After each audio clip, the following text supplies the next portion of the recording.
तो जय शनिदेव दोस्तों आज मैंने बहुत सारे ऐसे कमेंट लिख के रखा हूँ और मैं उसी कमेंट का इस वीडियो में जवाब देने वाला हूँ। तो सबसे पहला कमेंट आया कि मैं अगरबत्ती नहीं जलाता हूँ बांस की वजह से, तो क्या धूप बत्ती जला सकता हूँ? तो देखो, अगर आप चाहते हैं कि आपके पास पॉजिटिविटी आए, आप चाहते हैं कि आपके घर में पॉजिटिविटी बनी रहे, तो आपको ज़्यादा से ज़्यादा ये कोशिश करनी है कि आपने जो लिखा बांस लिखा, सॉरी, वो खुशबू अगर लिखते तो बहुत अच्छा रहता, क्योंकि जितनी ज़्यादा खुशबू रहेगी आपके घर में उतना ही वातावरण पॉजिटिविटी वातावरण बना रहेगा, और जितनी भी पॉजिटिविटी शक्तियाँ रहती है वो आपके घर में अट्रैक्ट होएगी, और आपके घर में जितनी पॉजिटिविटी ज़्यादा आएगी उतनी ही जितनी नेगेटिविटी आपके घर में रहेगी तो वो नेगेटिविटी धीरे धीरे ख़त्म होने लगेगी।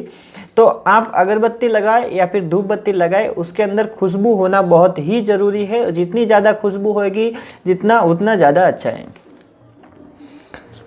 दूसरा कमेंट है दोस्तों, भैया जी मेरा नाम साबिर है, मैं किस तरह से जप करूँ, कोई मुस्लिम तरीका बताएं। तो जो भी मुस्लिम भाई है वो क्या कर सकते हैं, अपने कुरान की कोई भी एक आयत ले सकते हैं, उस आयत को आप रेगुलर पढ़े।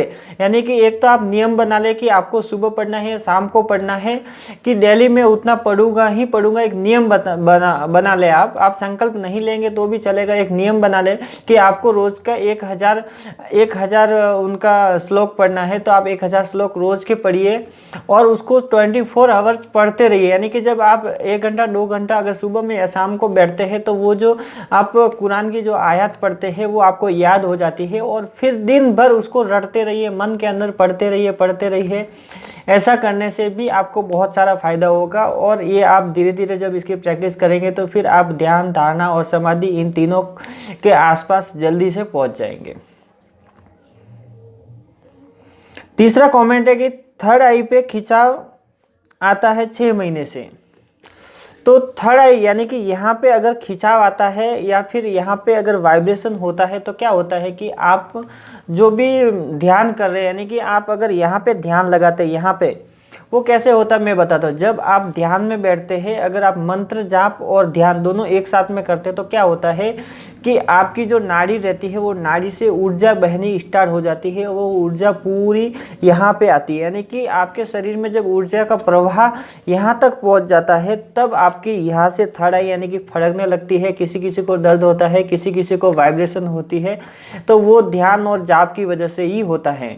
आपको क्या करना चाहिए, अगर आप इस प्रोसेस से आगे नहीं बढ़ रहे हैं तो आप जो अगर आधा घंटा 1 घंटा 2 घंटा बैठ रहे हैं अगर जाप के लिए, तो आप जाप के लिए जो जाप कर रहे हैं वो जाप की जो टाइम टेबल है उसको बढ़ाए। यानी कि ज़्यादा समय के लिए जाप करें, ज़्यादा समय के लिए बैठे और यहाँ पे ध्यान लगाते रहिए। यहाँ पे ध्यान यानी कि यहाँ पे फोकस करते रहिए, आपकी थर्ड आई ओपन हो सकती है। यानी कि यहाँ पे अगर आपका फड़क रहा है तो समझ लो कि जो आप जाप कर रहे हैं वो आपको लग भी रहा है और आपकी शुरुआत हो चुकी है भक्ति के मार्ग पे। तो आप ज़्यादा से ज़्यादा जाप और बढ़ाने की कोशिश करें, ज़्यादा से ज़्यादा ध्यान लगाने की कोशिश करें, और साथ ही में बिंदु टाटक भी कोशिश करें। आप डेली आधा घंटा बिंदु टाटक भी करें, जिससे आपको बहुत सारा फायदा होगा। अब बिंदु टाटक में जब आप बिंदु टाटक करेंगे तो आपको क्या देखना है कि जब आप ब्लू कलर का जो बिंदु बनाएंगे वो 6 फीट की दूरी पे बैठे आप और सामने दीवार पे बिंदु बनाएं, और ऐसा यहाँ से यानी कि यहाँ से पहले आपको 2 आंखों से उसको देखना है, और 2 आंखों से देखते देखते तीसरी आंख से भी आपको देखना स्टार्ट होगा। ये सब मैं बोल रहा हूँ, ऐसे आपको समझ में नहीं आएगा। जब आप खुद करेंगे तो आपको समझ में आएगा कि हाँ भाई, जब इससे देखते देखते तीसरी आँख को भी ऐसा उसके ऊपर टिका सकते हैं, तो वो जो बिंदु के बाजू में आपको यानी कि ऊर्जा दिखाई देगी और वही ऊर्जा पूरी बिंदु में आ जाएगी। तो समझ लेना कि आपका जो ध्यान, ऐसे आप आधा घंटा रोज़ प्रैक्टिस करें 1-2 महीने तक, तो जब आप ध्यान में बैठेंगे तो आपका ध्यान जल्दी लगेगा। तो चौथा कमेंट है, भैया मेरे घर में प्रेत है, कैसे जाप करूँ दृष्टि के लिए। तो अगर आपके घर में प्रेत है, अगर आपको किसी ने बता दिया है, अगर पुरानी प्रॉब्लम नहीं है यानी कि नॉर्मल जैसे कि 5-6 साल अगर पुरानी प्रॉब्लम है, तो आप क्या करें, संकल्प लेके जाप करें। यानी कि आपको क्या करना है, संकल्प लेना है, ऐसे हाथ रख के आपको यहाँ पे जल रखना है और संकल्प लेना है। आपको मनु भैया को साक्षी मानकर संकल्प लेना है। आपको बोलना है कि हे मनु भैया, मैं आपको साक्षी मानकर मैं जो ये जाप करूँगा, मेरे जो घर के अंदर जो प्रेत है उसके विनाश के लिए, उसके नाश के लिए यानी कि आप ऐसा संकल्प लेके जाप कर सकते हैं और ज़्यादा से ज़्यादा जाप करें। कम से कम दिन में आप 10,000 जाप ज़रूर करें। अगर आप दिन में 10,000 जाप करेंगे तो आपका 11 दिन में जो संकल्प है पूरा हो जाएगा। 11 दिन का ही संकल्प ले, जिससे अगर आपका 5-6 साल पुराना प्रेत है तो आपको बहुत सारा फायदा हो जाएगा उससे, और बहुत सारे आपके पास आपके घर में कृपा होने लगेगी और आपकी दृष्टि भी खुलने लगेगी। और अगर आप ऐसा नहीं कर सकते तो पहले आप धाम में जाके इलाज करा सकते हैं। इलाज करने के बाद आप ध्यान ये सब जाप, मंत्र जाप और ध्यान कर सकते हैं, जिससे आपकी दृष्टि खुल सकती है।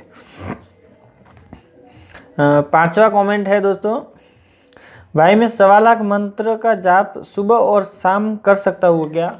हाँ भाई, आप कभी भी कर सकते हैं, सुबह और शाम, यानी कि आप दोनों टाइम कर सकते हैं।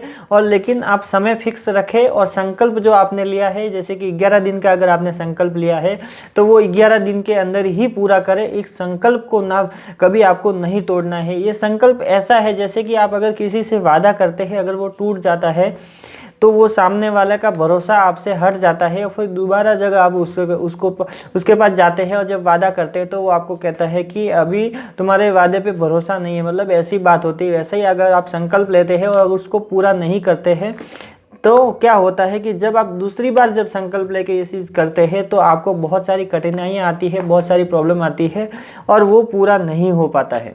तो जब भी अगर आप संकल्प लेते ही है तो उस संकल्प को 100% पूरा जरूर करें, आपको 100% फायदा होगा।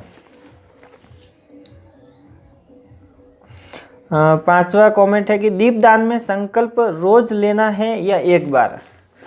तो दीपदान जब आप स्टार्ट करते हैं शुरुआत में ही आपको संकल्प लेना है। शुरुआत में संकल्प लेने के बाद आप, जैसे कि मनु भैया बताते हैं कि 1000 दीप, तो आप 1000 दीप का संकल्प ले सकते हैं। तो आपको रेगुलर डेली 11 दीप, 21 दीप, 5 दीप, जो भी आपकी इच्छा अनुसार है वो दीपदान कर सकते हैं। संकल्प सिर्फ एक ही बार लेना है जब आप शुरुआत करते हैं, बार बार नहीं लेना है। तो बस दोस्तों आज के लिए इतना ही। वीडियो अच्छी लगी तो लाइक कीजिएगा, शेयर कीजिएगा अपने दोस्तों के साथ। अगर आप मेरे चैनल पर नए, चैनल को सब्सक्राइब कीजिए। जय शनिदेव दोस्तों।